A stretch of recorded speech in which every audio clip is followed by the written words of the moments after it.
আসসালামু আলাইকুম। আশা করি সবাই ভালো আছেন।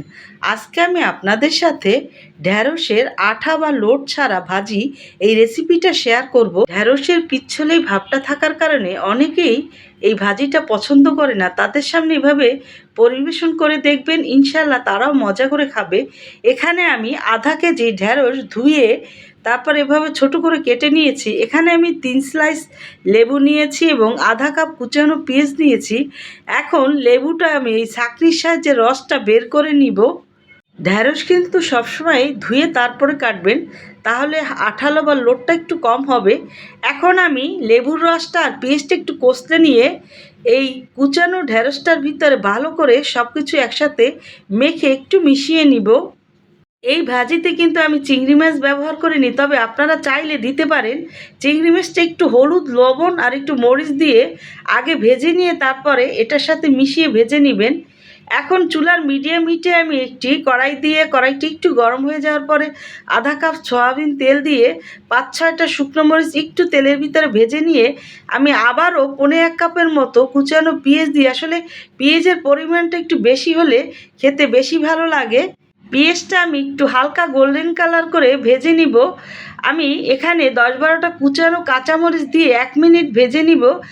আর এই সময়ের মধ্যে আমার পেঁয়াজটাও কিন্তু হালকা গোল্ডেন কালার করে ভাজা হয়ে যাবে এবং মরিচটা 1 মিনিট ভেজে নিলে এর স্মেলটা ঢ্যাঁড়স ভাজিতে দারুণ লাগে।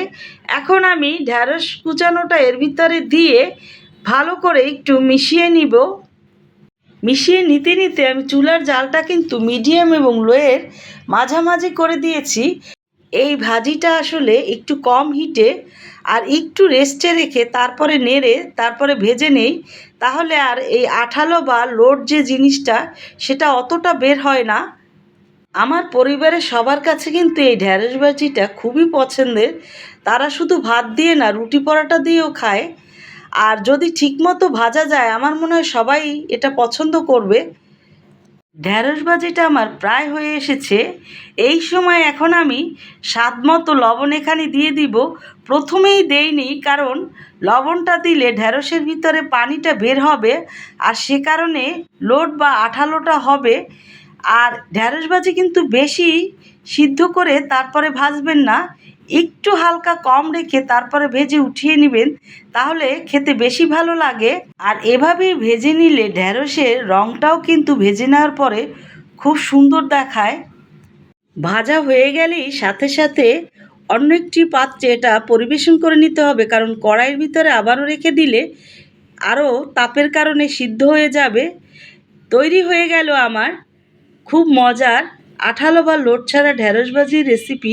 ভিডিওটা ভালো লাগলে please please subscribe, like, share, comment. সবাই ভালো থাকবেন। আল্লাহ হাফেজ।